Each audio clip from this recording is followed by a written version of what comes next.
Commentaire concernant le film La Révélation. En anglais, ça s'appelle Disclosure Day et c'est un film qui est sorti lors de l'année 2026.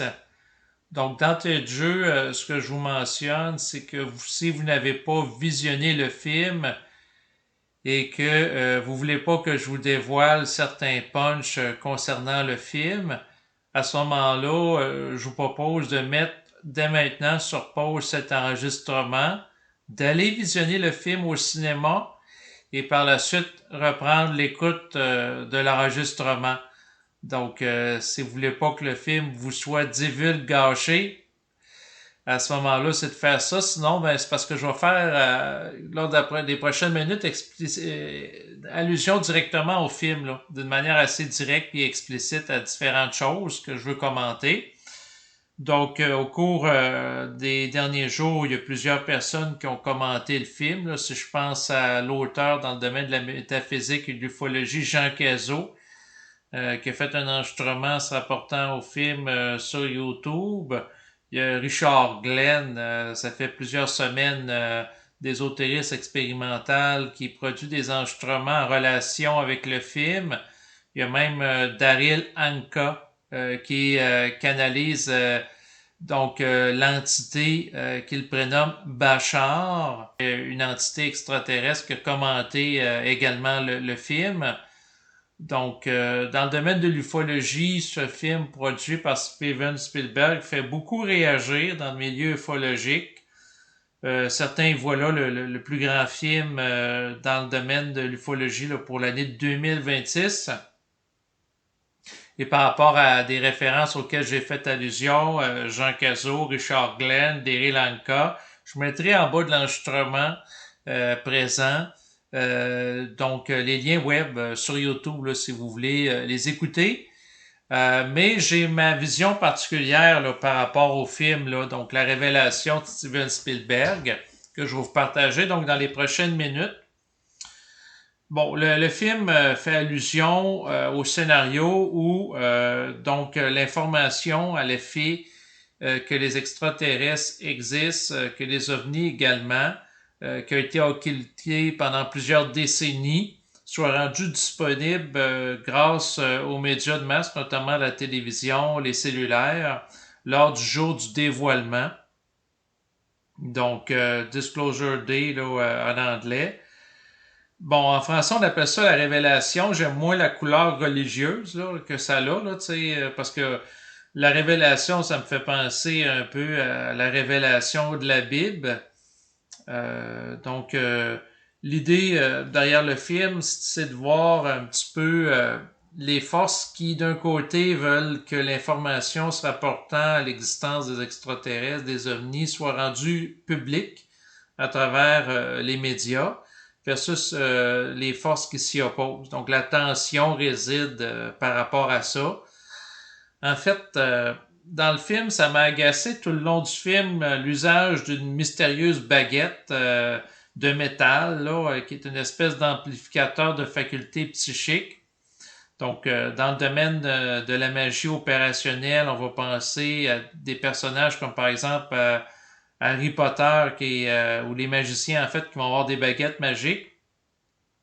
Mais en ce qui me concerne, l'histoire d'utiliser un appareil, que des extraterrestres utiliseraient des appareils pour amplifier leur capacité psychique en tenant un objet dans la main, un peu comme une baguette magique, je trouve ça pas tellement intéressant. Là. Donc, puis des êtres humains face au temps, là, pour amener des capacités psychiques, non. Un être qui est vraiment conscient, il n'y a pas besoin d'une prothèse. Comme quelqu'un qui voit très bien, il n'y a pas besoin de lunettes pour corriger une défaillance de la vue. Donc, quelqu'un qui est capable d'utiliser ses capacités psychiques, il n'y a pas besoin de tenir dans la main une espèce de baguette ou de jouet électronique qui sert à compenser des problèmes liés à des facultés. Là. Donc, pour moi, cet aspect-là, je ne le trouvais pas tellement crédible. En fait, ma vision concernant le phénomène extraterrestre est la suivante. C'est-à-dire que s'il y a des êtres qui sont hautement évolués dans le cosmos, Ces êtres-là, ils n'ont pas besoin de baguettes magiques. Ils vont utiliser la puissance de leur psyché, tout simplement, là. Donc, pour être capable d'agir sur la réalité en partant du principe que nous sommes séparés de rien, nous sommes un avec le tout. Donc, si un être se déplace dans le cosmos en utilisant un vaisseau avec un tableau de bord, il n'est pas tellement évolué, un peu comme des êtres humains qu'ils vont se déplacer avec des fusées, avec la technologie informatique. Un être un peu plus évolué, ben, qu'est-ce qu'il va faire? Le vaisseau spatial, c'est une prolongation de lui-même. Puis un être encore plus évolué, ben, téléportation, c'est une conscience qui peut se dématérialiser puis rematérialiser à volonté, qui se déplace librement dans le cosmos. Il n'y a plus besoin d'une capsule de protection ou même d'un vaisseau avec un tableau de bord, puis encore moins d'un gadget électronique pour amplifier ses capacités psychiques, parce que ses capacités psychiques sont suffisamment fortes pour pouvoir agir directement sur la réalité. Donc, c'est ça. Et moi, je vois ça un petit peu comme des prothèses, là, ces jouets-là qui témoignent d'un manque d'être. Puis, bon, d'utiliser un jouet, un gadget pour influer sur la volonté d'une autre personne en le tenant sur des mains pour lui faire des suggestions à caractère hypnotique, comme c'est proposé. Mais si la personne a une puissance liée à son taux vibratoire qui permet d'assujettir l'autre par l'utilisation de la puissance de volonté, il n'y a pas besoin de gadget électronique pour faire ça. Donc, mais ce qui est intéressant dans le film, il y a quand même des volets intéressants, c'est la dimension intuitive. La dimension que un être humain, on peut lire dedans par rapport à son mémoriel comme qu'on veut, puis on peut utiliser l'information. Toute information peut être retenue contre un individu. Dans le film, il est question de la manipulation psychologique qui peut être faite à partir du mémorial de certaines personnes en position d'autorité. Prenons par exemple des agents du FBI ou des policiers pour les manipuler d'une certaine façon. Donc, l'un des personnages du film, la présentatrice BTO, à un moment donné, elle se fait arrêter par la police. Elle a pu avoir une contravention, mais ça lui dit de dire des choses dans sa tête aux policiers qui détournent son attention par rapport à d'autres éléments, ce qui fait qu'il ne pense plus à lui donner une contravention. Et si on part du principe que la pensée vient d'ailleurs, n'origine pas l'individu, puis on est tout simplement des antennes qui peuvent relayer des informations, ben à ce moment-là, toute information qui concerne une personne peut être relayée par une autre personne qui a une capacité de captation télépathique, puis une possibilité de manipuler en faisant référence à des proches de la personne à un moment donné par suggestion. Le personnage vedette, l'animatrice, suggère une autre personne en position d'autorité qu'elle voit, dans le fond, sa femme. Là, c'est celui qui s'oppose principalement au dévoilement de l'existence des extraterrestres à l'échelle de l'humanité, qui est dans l'optique de la retenue d'informations. Elle va le manipuler en lui suggérant dans son esprit qu'il est en contact avec sa femme qui est décédée. Donc, tout le mémorial qu'on a peut être utilisé pour être manipulé contre nous à différents niveaux. Puis comment s'affranchir de cette domination-là, ben, c'est d'avoir une puissance psychique qui est supérieure à celui qui cherche à nous assujettir, à utiliser des suggestions hypnotiques. Donc, la clé, c'est la puissance de volonté. Et là, on en revient à un des sujets liés à l'instruction véhiculée par Bernard de Montréal, c'est-à-dire c'est la conscience supramentale qui est au-delà de l'intellect, qui permet à la personne d'avoir une lucidité psychique qui fait en sorte qu'il ne tombera pas sur le jeu des suggestions et des assujettissements venant d'autres individus qui sont des personnes qui peuvent être manipulées par le phénomène extraterrestre pour manipuler des êtres humains. Là, ça devient assez subtil en fonction d'un agenda particulier dans le film. On émet l'hypothèse que le phénomène extraterrestre cherche à manipuler des êtres humains pour amener un dévoilement de l'information se rapportant aux extraterrestres à l'échelle de l'humanité. Bon, c'est une possibilité que c'est le phénomène lui-même extraterrestre qui manipule les êtres humains pour que les êtres humains en viennent à un certain stade à dévoiler l'information se rapportant aux extraterrestres, qui est quand même assez particulier, là, vous en conviendrez.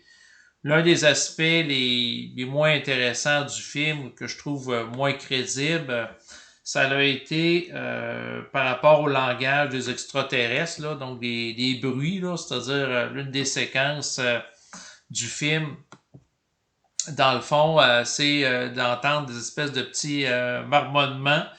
En fait, l'animatrice radio, c'est télé dans le film, c'est une animatrice de télévision qui fait la présentation de la météo à Kansas City, aux États-Unis. À un moment donné, lors d'un bulletin de nouvelles, vient son tour de parole, elle rentre en transe et au lieu de dire la météo, donc elle fait des bruits avec sa bouche, qui est une forme de code, si on peut dire. Dans le film, on suggère que c'est un langage extraterrestre verbal. Or, si on est confronté à un être extraterrestre hautement évolué, il ne serait pas intéressé à avoir un langage, même s'il serait intelligent, lié au code binaire avec des mots ou des sons qui représentent des mots ou des structures mathématiques pour communiquer de l'information. L'extraterrestre très évolué, il développe pas nécessairement un langage qui ensuite, il faut que ça soit traduit en langage humain, c'est bien trop lent. Non, il communique directement dans l'esprit de la personne. Le langage que nous utilisons à travers la forme comporte le piège de la symbologie qui amène des problèmes, dans le sens que si la personne n'est pas en contact avec la source de l'information, puis utiliser un langage comme interface pour entrer en contact avec un autre, il y a un phénomène de traduction de l'information, des formes qui sont émises à partir de la vibration qui est derrière la forme, puis là, ça crée certains problèmes, des fois, de communication, un peu comme la traduction. Si un extraterrestre a un langage verbal, puis ensuite un être humain doit traduire le langage extraterrestre en anglais, premièrement, c'est coûteux, ça prend de l'énergie, ça dépense des calories. Alors, si on utilise un cerveau physique, le cerveau, c'est un des organes qui dépense à peu près 20% des calories, donc d'où l'intérêt de l'utiliser avec efficacité. Parce que si l'extraterrestre, par communion psychique avec un être humain, lui transmet directement l'information, c'est plus économique. Donc l'idée qu'une animatrice météo entre en transe dans un bulletin de nouvelles pour véhiculer un langage extraterrestre qu'elle ne connaît pas, puis que dans le fond, les gens qui sont contactés par le phénomène extraterrestre, comme l'un des personnages principaux, entrent en résonance par rapport à ça parce qu'il est déjà en contact avec ce langage-là pour avoir été contacté en bas âge au préalable comme l'animatrice de la météo. Bon, c'est une possibilité, mais dans les vrais faits, si les gens sont contactés par le phénomène, sont contactés, ils n'ont pas besoin de rentrer en utiliser de toute façon. Éventuellement, la façon que je vois le langage, c'est quelque chose de transitoire, dans le sens que si un être est hautement évolué, oui, dans la genèse de sa civilisation, on peut utiliser une langue avec des mots, mais éventuellement, c'est juste de la télépathie. Puis le petit gris qui est présenté, le type extraterrestre qui est véhiculé dans le film, c'est pas des extraterrestres insectoïdes, c'est pas des membres religieux, c'est pas non plus des reptiliens, des humanoïdes qui seraient issus de lente évolution du reptile au lieu du singe, comme nous autres. Non, c'est des petits gris. S'ils sont vraiment hautement évolués, les petits gris, ben, ils utilisent la télépathie. C'est la façon que je vois ça. Donc, c'est un aspect que je trouvais moins crédible. Par contre, l'utilisation de la capacité de lire par rapport au mémorial d'un individu comme d'un livre ouvert, puis de le manipuler, puis faire des suggestions, comme à des jeunes des enfants, les extraterrestres font passer par rapport à des animaux qu'ils trouvent sympathiques, comme par exemple un oiseau, un cardinal, auquel il est question dans le film.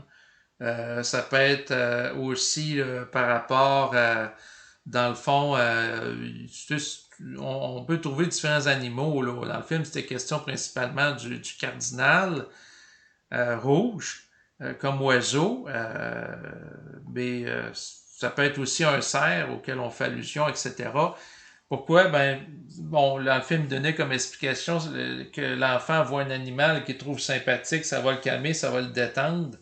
Donc, comme mémorial écran pour qu'ensuite l'extraterrestre entre en contact avec la personne en douce, oui, mais toutes ces formes de manipulation-là pour amener les gens d'une certaine direction, puis l'hypnose, est opérationnelle puis est utile tant que la personne n'est pas dotée d'un centre de gravité permanent et une capacité de contestation psychique, une capacité de dévoilement aussi la vibration derrière la forme, parce que si quelqu'un voit un oiseau, Puis en réalité, c'est un petit gris qui utilise cette forme écran pour dissimuler sa vraie apparence pour pas faire peur à l'enfant. Si la personne est vraiment consciente, elle va capter que la vibration derrière l'animal est anormale et qu'elle ne se rapporte pas réellement à un animal. Donc, la personne a une capacité de dévoilement en lien avec une force de pénétration psychique. Mais naturellement, c'est pas donné à tout le monde. Et probablement que Steven Spielberg, qui est d'ailleurs le film de science-fiction La Révélation, n'a pas vécu la fusion avec l'esprit ou la conscience supramentale. Donc, il y a des aspects qui manquent, là. Sinon, l'autre aspect, c'est la révélation. Quand ça arrive le jour, on présente des films d'ufologie là, avec des points lumineux dans le ciel, comme on voit là, depuis 2017. Je veux dire, on est en 2026, ça fait presque 10 ans que des dévoilements progressifs des autorités américaines, notamment les ovnis Tic-Tac. Ensuite, on peut penser, on laisse suggérer des films là, comme l'opération d'un extraterrestre à Roswell qui avait été dévoilé comme étant une supercherie. Ça avait été un film qui avait sorti donc pour faire de l'argent par rapport à un promoteur, de ce que je comprenais il y a plusieurs années, vers le début des années 2000, où on suggérait qu'un extraterrestre à Roswell avait été autopsié. On présente, c'est ça, différents films, mais en réalité, cette information-là, comme portée de transformation de la civilisation, pas vraiment. Aujourd'hui, l'information en matière d'ufologie est disponible un peu partout. C'est sûr que la qualité des sources laisse à varier, mais à quel point ça va changer l'humanité de savoir qu'elle n'est pas seule, dans le sens que de présenter des archives humaines concernant le phénomène extraterrestre, à quel point c'est porteur d'un changement, c'est très discutable. Ce qui est porteur d'un changement réel, c'est un contact psychique établi par rapport à un individu qui a un taux vibratoire différent de l'être humain qui va altérer progressivement son taux vibratoire. C'est pas l'information, c'est pas la forme en tant que telle. Quelqu'un peut voir des centaines de milliers de vidéos avec des points lumineux, puis ça modifiera pas son psychique, sa psyché d'une manière créative nécessairement. C'est plus les chocs vibratoires. Puis à ce moment-là, le changement réel, de ma perspective, vient plutôt du contact intime avec le phénomène extraterrestre ou la conscience n'étant pas terrestre. Parce que il y a plusieurs façons d'interpréter ça. On peut parler d'un contact qu'une personne vit avec un extraterrestre de type humanoïde, tigri, comme c'est suggéré dans le film, qui a des capacités psychiques de manipulation. Mais ça peut être tout simplement une structure énergétique qui va modifier à son contact la psyché de l'individu qui est en contact avec lui. Ça peut être encore plus discret, là, puis ça passe pas par rapport avec un contact avec un être sur le plan physique. Donc, c'est ça que moi, le film, je m'étais fait des attentes, là, je vous le cacherai pas, parce que ça fait presque... Là, je vois que Richard Glenn, encore cette semaine, il a fait une vidéo en lien avec le film. Ça fait au moins 4 vidéos qu'il fait consécutives. Donc, il semble donner beaucoup d'importance à ce film, mais j'en donne pas autant, là. Dans le sens que pour moi, la révélation, le dévoilement d'informations se fait progressivement. Donc, dans les dernières semaines, à un intervalle d'à peu près 2 semaines, à 3 reprises, les autorités américaines ont rendu public des dossiers en lien avec l'ufologie. Et Trump avait annoncé ça il y a plusieurs mois. Il a tenu parole, oui. On nous présente des informations. Par contre, c'est souvent, comme l'en faisait la critique Christian Page, qui est un des nos sceptiques populaires ici au Québec, c'est souvent des dossiers en lien avec l'ufologie qui datent depuis plusieurs années. Là. C'est pas nécessairement des informations qui vont révolutionner le domaine de l'ufologie, puis c'est souvent des points lumineux dans le ciel. Là, c'est pas la présentation, par exemple, d'un cadavre extraterrestre avec sa dépouille et des tests d'ADN dessus qui permettraient de démontrer l'existence hors de tout doute des extraterrestres. C'est un dévoilement plus progressif. Là. C'est surtout des vidéos avec des points lumineux là, dans le ciel, là, comme des ovnis de Tic-Tac qu'on voit depuis plusieurs années, que nous ont présenté les autorités américaines. Là. C'est plus de cet ordre-là. Fait que, oui, ça prépare le terrain à un éventuel contact public, mais c'est pas un dévoilement un peu comme suggéré dans le film où on voit à la fin du film un extraterrestre de type tigri qui s'apprête à prendre la parole à l'égard de l'humanité. Et dans le fond, il dit au jeune homme, qui est le personnage principal, qui est capable de comprendre le langage extraterrestre, écoutez, suggérant qu'il y a des choses à dire. En réalité, écoutez, je veux dire, le, bon, éventuellement, il y aura un contact entre les êtres humains et les extraterrestres. En fait, je dis éventuellement, mais ça me dit intérieur que le contact est déjà là. Depuis l'origine de l'humanité, l'humanité est le produit d'une expérience génétique supervisée par différents êtres dans le cosmos. Puis depuis le départ, il y a des êtres qui sont des consciences plus intelligentes que celles humaines qui observent qu'est-ce qui se passe. Donc, à mes yeux, le contact avec le phénomène est déjà présent. À savoir, est-ce que ça va devenir public, puis on va avoir des extraterrestres dans les médias? Bon, oui, éventuellement, ça va être une question de temps.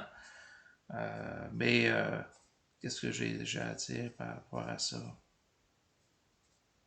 Ouais, le dévoilement, ça se fait pas comme dans le film où du jour au lendemain, des milliers de fichiers là, par rapport à des clés USB sont rendus publics là, à travers différents films d'archives là, sur presque 70 ou 80 ans. Là. Non, ça sera pas. Ça va aller plus au compte-gouttes pour respecter la sensibilité des gens par rapport aux informations archivées, un peu comme le fait là, présentement les autorités américaines. Euh, à moins qu'il y ait des événements en choc, là, style une guerre nucléaire en différents pays qui nécessiterait l'intervention directe d'extraterrestres, non pas pour sauver l'humanité, mais pour éviter que la déflagration de l'utilisation des armes nucléaires perturbe leur réalité par légitime défense pour se protéger de l'impact sur leur civilisation, d'un impact de l'utilisation malsaine de la puissance nucléaire de l'humanité. Ce ne serait pas un geste d'amour inconditionnel. Euh, bon, qu'est-ce que j'ai d'autre à dire en lien avec le film? Ben oui, une dimension du film que j'ai aimé, c'est plus dans les premiers moments du film. C'est le fait que les personnages principaux ont assez une intuition, ça leur dit des choses intérieurement. Ils font juste répéter ce que ça leur dit, en partant du principe que notre esprit est un peu comme une radio, puis ils suivent le mouvement, ils suivent l'intuition. Ils sont téléguidés par le phénomène extraterrestre en réalité. Ils donnent des directives, aller à tel endroit là, sur la route, tourner à gauche, tourner à droite. C'est intéressant parce que ça fait part d'une manipulation que des gens subissent, mais moi, je trouvais ça intéressant dans le sens qu'au moment où je vous parle, puis là, ça c'est propre à chacun. Moi, je suis dans une démarche plutôt opposée par rapport à ça. Je suis très dans l'intellect. J'étudie intensivement la bourse, les placements, les propriétés techniques. Je suis dans l'analyse fondamentale par rapport à des portefeuilles d'investissement, des actions, des catégories d'actifs. Donc, je suis très dans le cérébral, très dans le linéaire, très dans l'intellect. Puis là, ça me faisait toucher à la polarité contraire, c'est-à-dire la polarité intuitive, la polarité, il n'y a pas de réflexion. On vibre puis on agit. Puis là, dans le film, c'est la dimension un peu spontanée, improvisée que connaissent les personnages principaux, là, le gars et la fille qui ont été contactés en bas âge par le phénomène extraterrestre.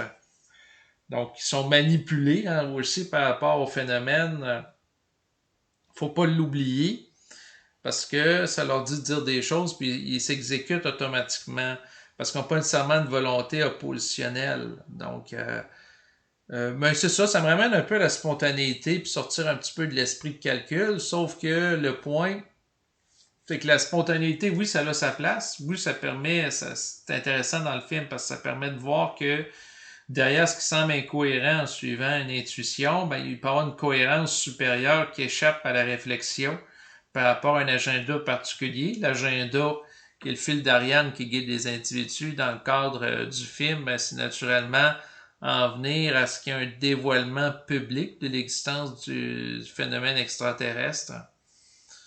Et c'est sûr que si je rentre un petit peu en transe puis je pose la question à l'esprit par rapport au scénario du film, parce que j'ai été voir des vidéos de Steven Spielberg qui expliquait que il a écrit l'histoire suite à la fin du film qu'il avait perçu, c'est-à-dire le dévoilement public de l'existence des extraterrestres à travers les médias de masse américains qui relaient l'information un peu partout dans le monde.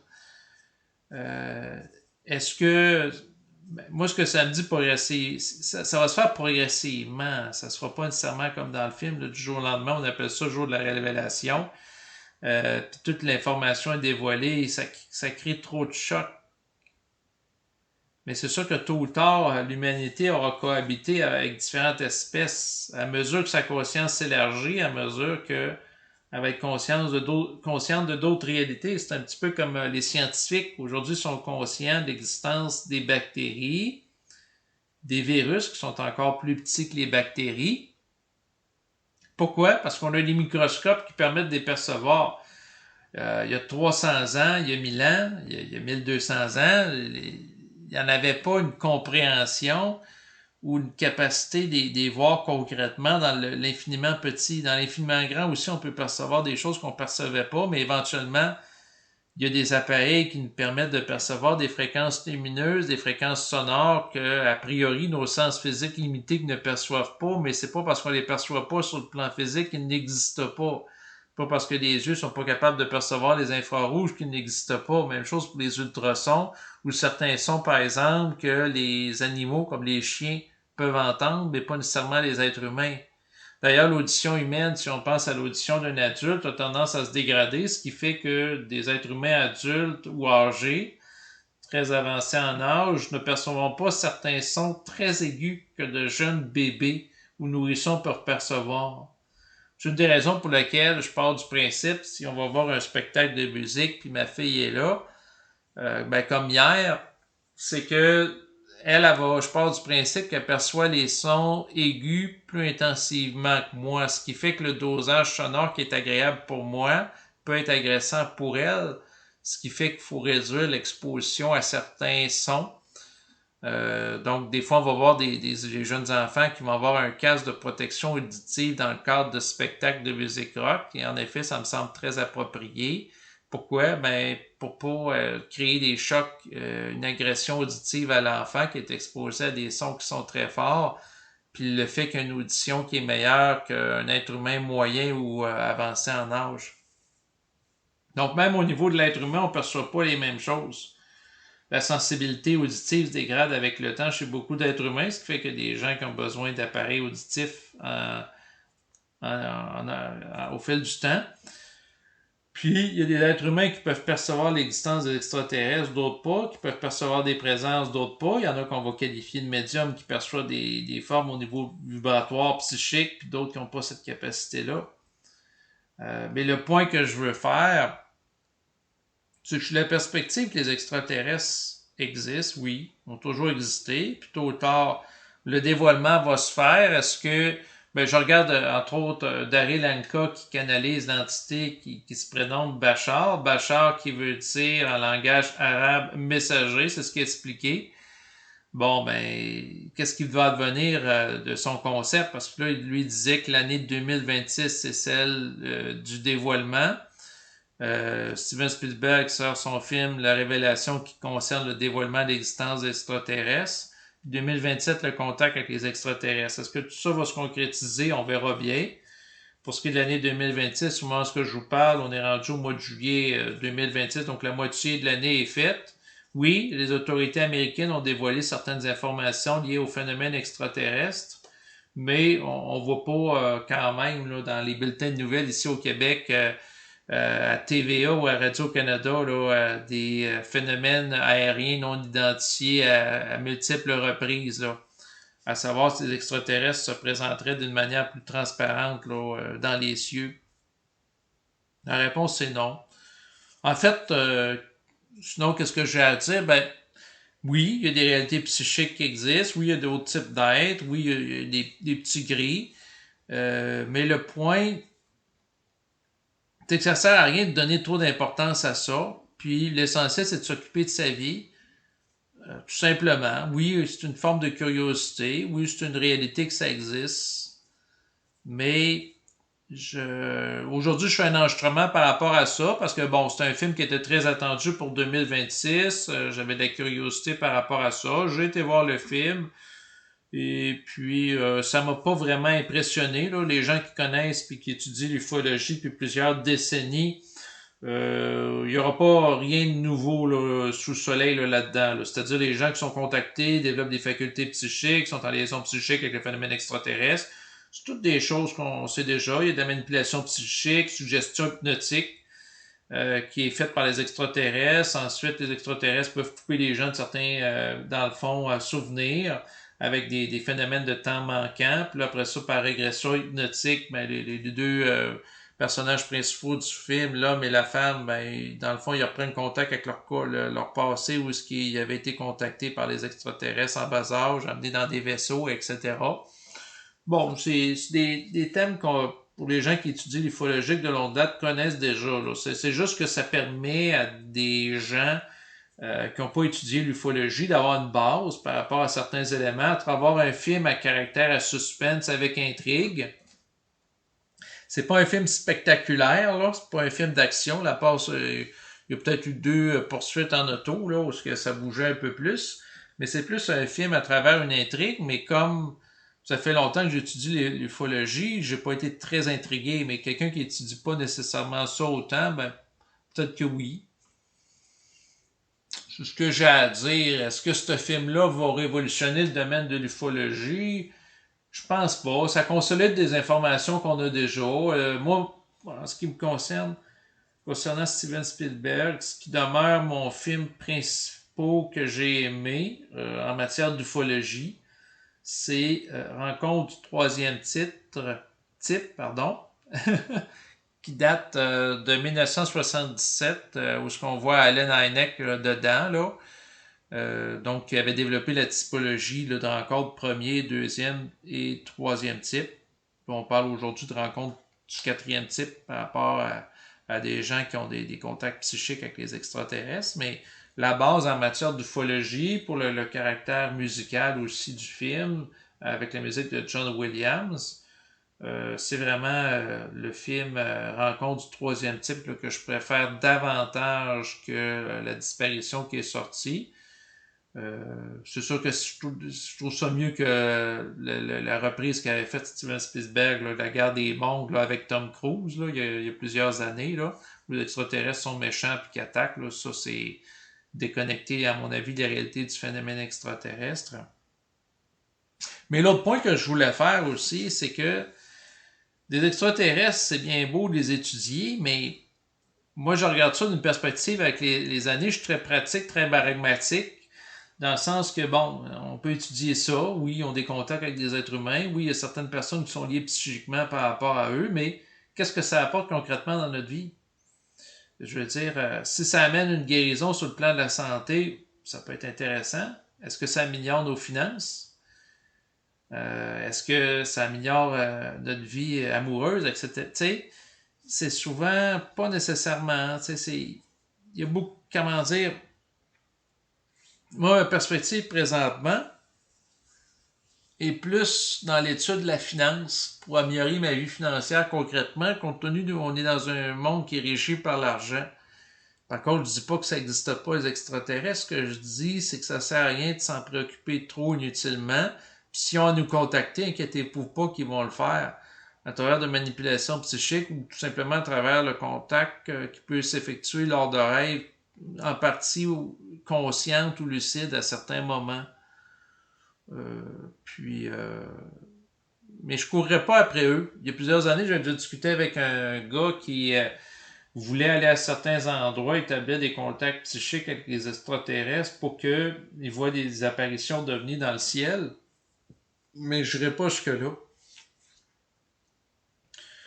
Je vais plutôt vivre ma vie tranquille en m'occupant d'être bien dans ma peau. De toute façon, dans le film, ben, c'est quand même bien, ouais. On peut donner ça à Steven Spielberg, c'est-à-dire que il va pas nécessairement démystifier totalement le phénomène extraterrestre, parce que le film se termine où on a un extraterrestre qui dit écoutez, mais on ne sait pas qu'est-ce qu'il va dire. Ça suggère la possibilité d'un autre film, ça suggère plusieurs choses. Et c'est dans l'imagination du téléspectateur qu'on peut s'imaginer qu'est-ce qu'il va dire.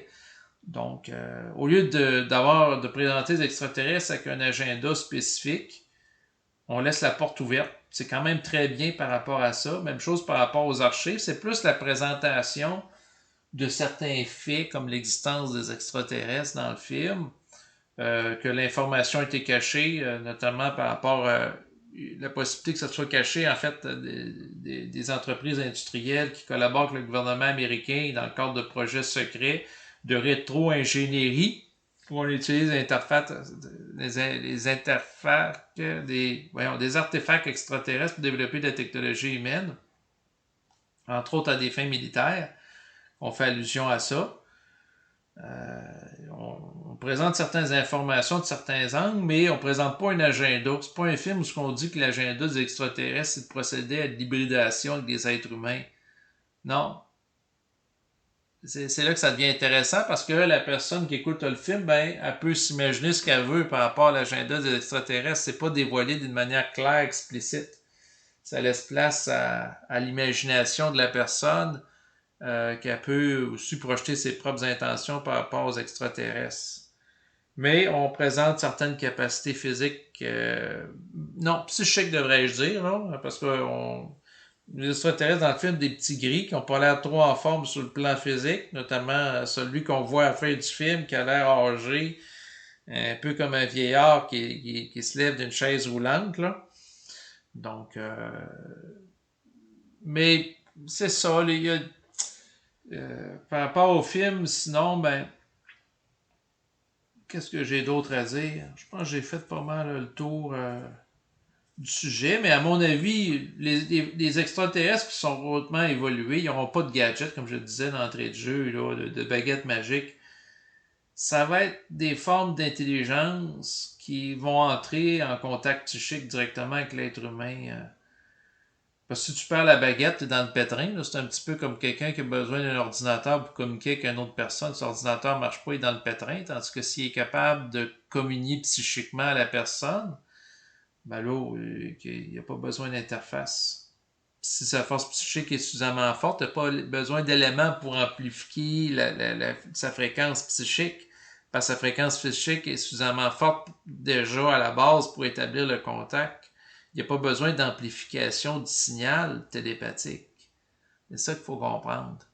Je pense que c'est un détail qui a échappé un peu à Steven Spielberg. Là, ouais. Donc, c'est ce qui va compléter cet enregistrement.